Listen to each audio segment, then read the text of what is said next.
Hello बच्चों, मैं आपका यार सर के स्टूडेंट का डायरेक्टर। चलिए बच्चों, आज हम लोग समझते हैं एक्स टू कंजर्वेशन।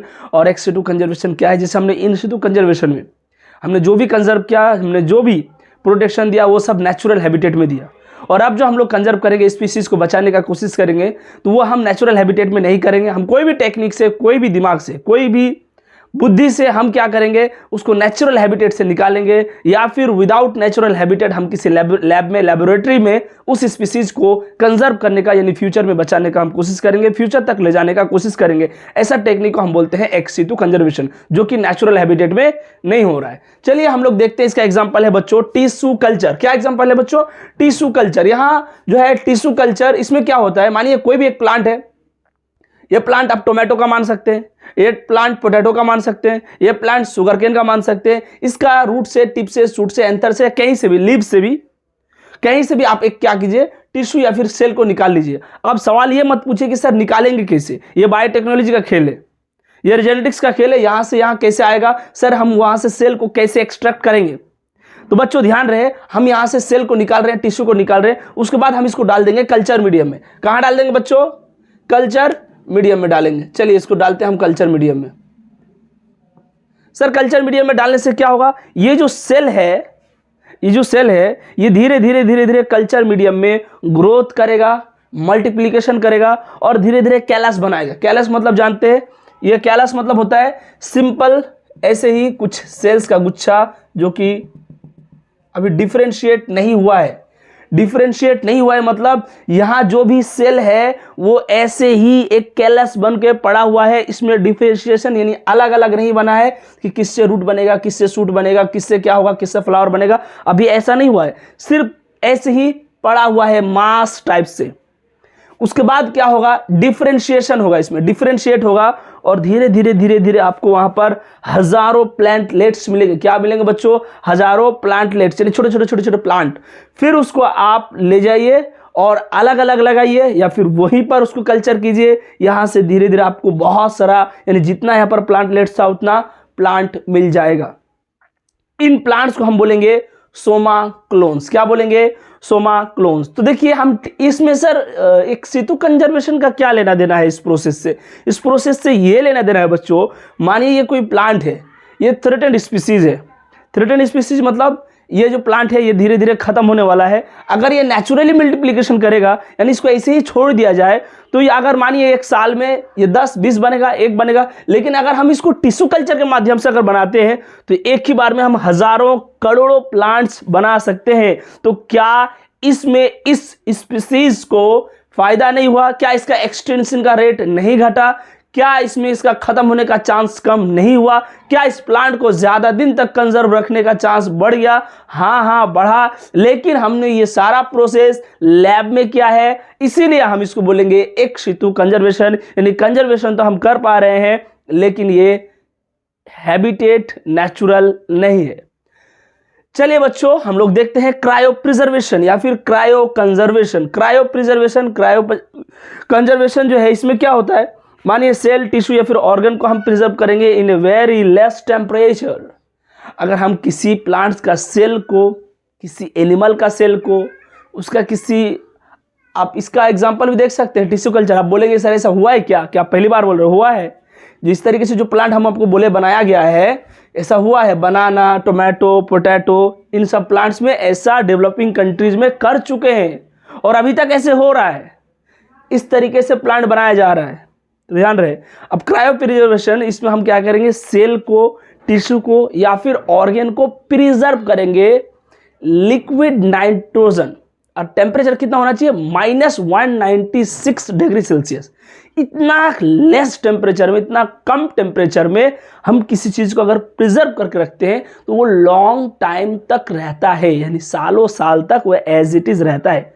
मानिए गैमिट, किसी एनिमल का गैमिट मानिए, अगर वो गैमिट आपको लग रहा है कि वो एनिमल बहुत कम है, एग्जाम्पल के तौर पर लायन, अगर हमको लग रहा है कि लायन का संख्या 2-4 गो है, उससे तो भी ज़्यादा है, तो अगर आपको लग रहा है कि ये धीरे धीरे घट जाएगा, तो हम लोग क्या करते हैं, उसका जो सीमन है, वहाँ सीमन को हम क्या करते हैं, कलेक्ट कर लेते हैं, यानी स्पर्म को कलेक्ट करके और इस तरीके से क्रायो प्रिजर्व करके रख देते हैं, ताकि इन फ्यूचर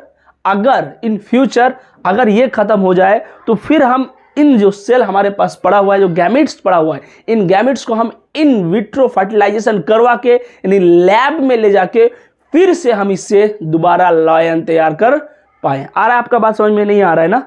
वैसे भी ये उतना है ही नहीं आपका किताब में, सिर्फ नाम दिया हुआ है tissue culture, cryopreservation, ex situ conservation का एग्जांपल है। मैं इतना डिटेल में इसलिए बता रहा हूं ताकि आपको ध्यान रहे। क्रायोप्रिजर्वेशन में या फिर क्रायो कंजर्वेशन हम सेल को, टिश्यू को या फिर ऑर्गन को कंजर्व करके रखते हैं, यानी ज्यादा दिन तक लैब में बचाए रखते हैं, जिंदा रखते हैं। इन फ्यूचर अगर वो ऑर्गेनिज्म खत्म हो जाए तो हम इससे दोबारा उस ऑर्गेनिज्म को बना पाएंगे। अभी इतना ज्यादा एडवांस हो गया टेक्नोलॉजी, अगर एक सेल मिल जाए तो हम उस सेल से पूरा वो प्लांट तैयार कर देते हैं। समझ रहे हैं आप? एक सेल से पूरा वो दोबारा वो प्लांट बन जाएगा, अगर एक सेल उसका कहीं से मिल जाए तो। अब एडवांस टेक्नोलॉजी हो गया, तो इन सब चीजों से भी हम कंजर्व कर सकते हैं स्पीसीज को फ्यूचर जनरेशन के लिए। तो ये हो गया आपका एक्स सिटू कंजर्वेशन का एग्जाम्पल। चलिए बच्चों, आप लोग ये काम कीजिए, इसे नोट कीजिए। और कुछ बातें हैं एक्स सिटू को लेके और कुछ एग्जाम्पल भी है, जैसे जूलॉजिकल पार्क, बोटेनिकल गार्डन, और मैं आपको बताऊंगा वाइल्ड लाइफ सफारी। लेकिन उससे पहले आपको तो नोट करना पड़ेगा। नोट कीजिए। हाँ बच्चों, तो ध्यान रहे, खत्म हो रहा है एक्स सिटू, भी अभी खत्म हो जाएगा। इन सिटू में आपको पढ़ा चुका हूँ। जो भी चीज, एक एक चीज को क्लियर होते हुए चलना है और टेंशन नहीं लेना है आपको। आपको जितना डिटेल से यहाँ बताया जा रहा है शायद ही कोई बताए। हर जगह आप देखिए यूट्यूब्स में वीडियो, नाम बोल रहा है और उस नाम को बस थोड़ा बहुत बता देता है। बट मैं बहुत सारा चीज़ लिखने की कोशिश करता हूँ ताकि आपको याद रहे। वैसे भी एग्जाम में एक्सप्लेनेशन नहीं आएगा, अगर बहुत आया तो यही आएगा कि सीड बैंक एक सितु का एग्जाम्पल है या इन सितु। आपको टिक कर देना है एक सितु, इतना तक आएगा हाईएस्ट अगर आया तो। चलिए, seed bank more productive seeds को हम स्टोर कर लेंगे। मानिए कुछ सीड है, हमें जो सीड होता है हर जनरेशन का, यानी मानिए अभी मक्का का जो सीड हम लगाएंगे, इससे जो प्लांट बनेगा, उस प्लांट से फिर जो सीड बनेगा वो एग्जैक्टली इसके जैसा नहीं होता है, कुछ कुछ चेंजेस हो जाता है। तो मानिए ऐसा करते करते सालों साल में ऐसा होते होते कभी हमें अच्छा वाला सीड मिल गया, कॉम्बिनेशन होते होते एक अच्छा वाला सीड मिला हमें, जो सीड जो है हम देख रहे हैं कि उस सीड का जो प्लांट बहुत अच्छा होता है। तो हम उस सीड को क्या करेंगे, हम उस सीड को पूरा तरीके से यूज नहीं करेंगे, हम उस सीड को ले जाके स्टोर कर लेंगे। सर सीड को स्टोर करने का मतलब क्या फायदा है? वो जो सीड है वो इतना प्रोडक्टिव है, उससे ज्यादा 2 गुना 3 गुना ज्यादा अगर प्रोडक्टिविटी बढ़ता है, हम उसको सीड बैंक में स्टोर कर लेंगे। और ऐसा स्टोर करेंगे कि नेक्स्ट जनरेशन में कभी ऐसा होगा, अगर मानिए वो, या फिर ऐसा भी हो सकता है जिस प्लांट का हम सीड स्टोर कर रहे हैं, अगर हमें लग रहा है ये प्लांट एक्सटिंक्ट हो जा सकता है, इस प्लांट का पॉपुलेशन घट रहा है, इसका स्पीसीज कम हो रहा है, तो हम क्या करेंगे, उसका सीड स्टोर कर लेंगे। सीड स्टोर करने का मतलब फायदा है, अगर बाई चांस वो प्लांट एक्सटिंक्ट हो भी गया तो हम सीड बैंक से सीड निकाल के दोबारा उस प्लांट को हम ग्रो कर सकते हैं नहीं बच्चों? मानिए कोई प्लांट खत्म हो गया है फ्यूचर पास्ट में, अगर अभी हमारे पास उसका सीड बचा हुआ रहता तो फिर से हम उस प्लांट को ग्रो कर पाते।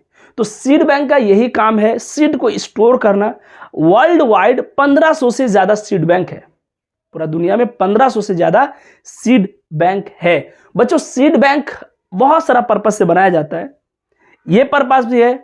मानिए कभी ऐसा हुआ, नेचुरल डिजास्टर हुआ, मानिए गेहूं जो है, चावल, ये हमारे लिए बहुत इंपॉर्टेंट चीजें हैं। मानिए कभी कुछ ऐसा आया, कुछ ऐसा बीमारी आया कि इन प्लांट्स जो है, ये प्लांट्स सब खत्म हो गए एक साथ, तो हम क्या करेंगे? फिर तो हमें भी उसके साथ साथ मरना पड़ेगा, ये सब प्लांट्स खत्म हो जाएंगे। तो हमने इंपॉर्टेंट प्लांट का सीड्स को अभी से ही स्टोर करके रख लिया है।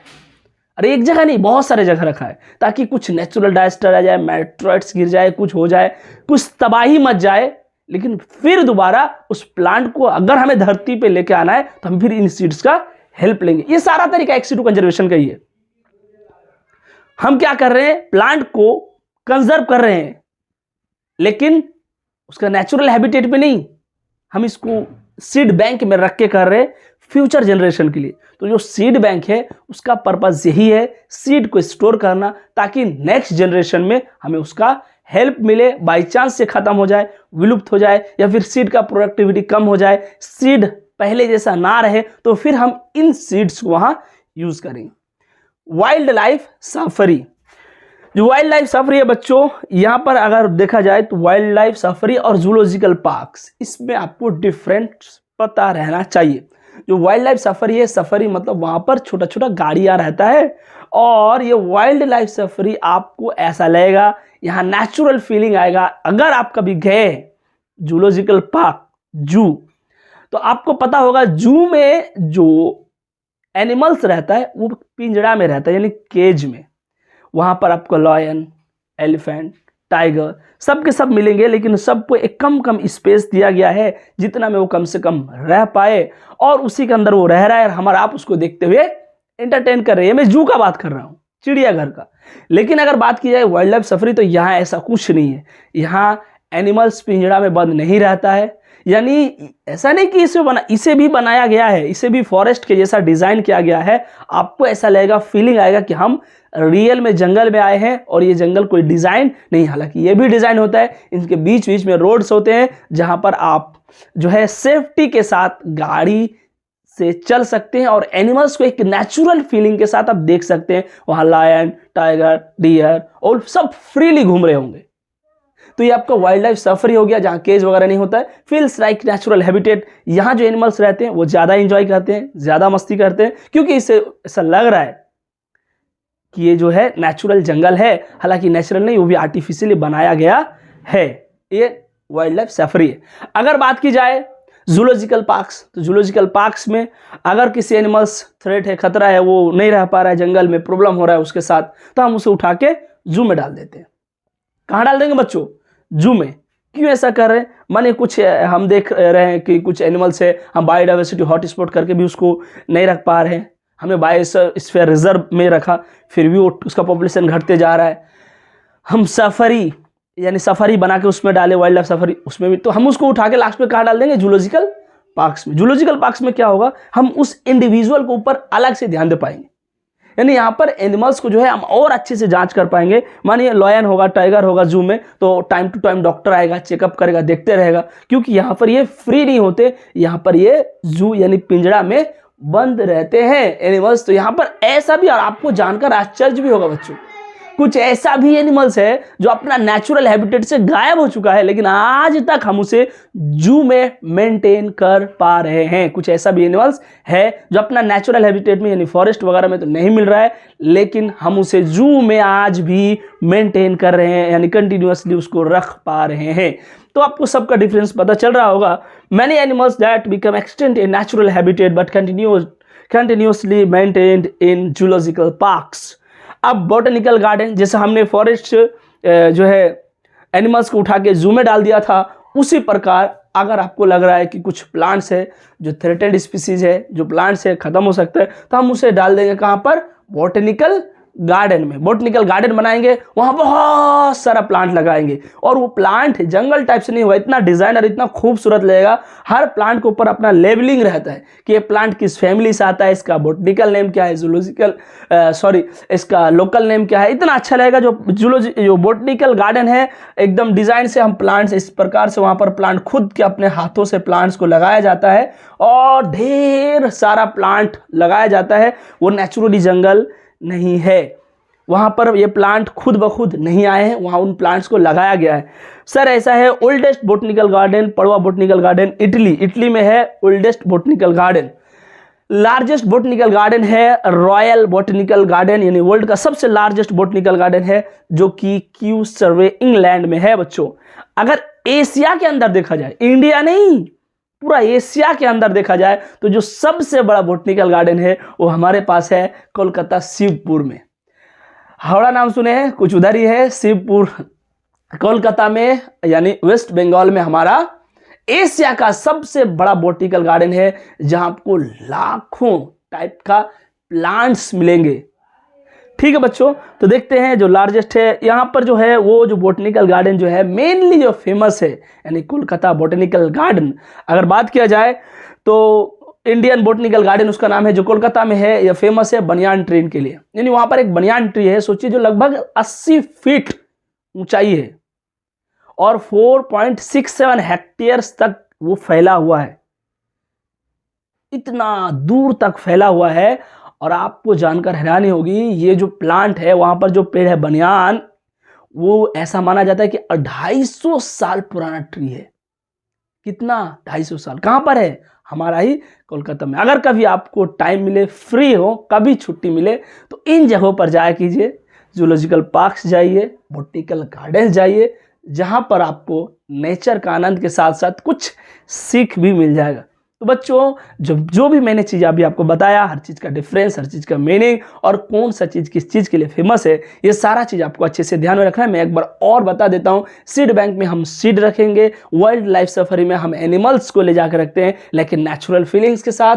जूलॉजिकल पार्क्स में हम एनिमल्स को लेके जाएंगे लेकिन पिंजरा में बंद रखेंगे। और अगर बात किया जाए बॉटनिकल गार्डन में, तो हम वहाँ ढेर सारा प्लांट्स को लगाते हैं, जो प्लांट्स क्रिटिकली इंडेंजर्ड है, जो खत्म होने वाला है, थ्रेटेंड है। लार्जेस्ट बॉटनिकल गार्डन रॉयल है, और अगर ओल्डेस्ट है तो पड़वा बॉटनिकल गार्डन है, इटली में है। हमारा एशिया में सबसे बड़ा बॉटनिकल गार्डन कहाँ पर है? कोलकाता शिवपुर में है। आप जा सकते हैं, देख सकते हैं। वो फेमस किसके लिए है बच्चों? बनियान ट्री के लिए, जिसको कहा जाता है द ग्रेट बनियान ट्री। क्या कहा जाता है? Great banyan tree. कितना साल? लगभग 250 ईयर्स।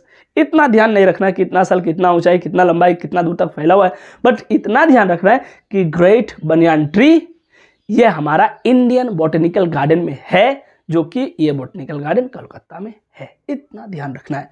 ठीक है बच्चों, तो लेक्चर शायद शॉर्ट हो रहा है, बट हम कंटिन्यू नहीं कर सकते हैं, इसमें दूसरा चीज और ऐड नहीं कर सकते, क्योंकि ये खुद एक टॉपिक है, एक्स-ऋतु कंजर्वेशन। और एक्स-ऋतु कंजर्वेशन खत्म हो जाएगा, फिर हम दूसरा चीज नेक्स्ट लेक्चर से स्टार्ट करेंगे बच्चों। तो आपको करना यह है, जो भी चीज आपको बताया गया है अब तक, सारा चीज को रिवाइज करते रहिए, खुश रहिए, मस्त रहिए और स्टडी करते रहिए बच्चों। आज साथ में है और आज बच्चों का एग्जाम भी है नीट का, तो इसीलिए इस वीडियो के थ्रू मैं उन सारे बच्चों को बेस्ट ऑफ लक कहना चाहूँगा।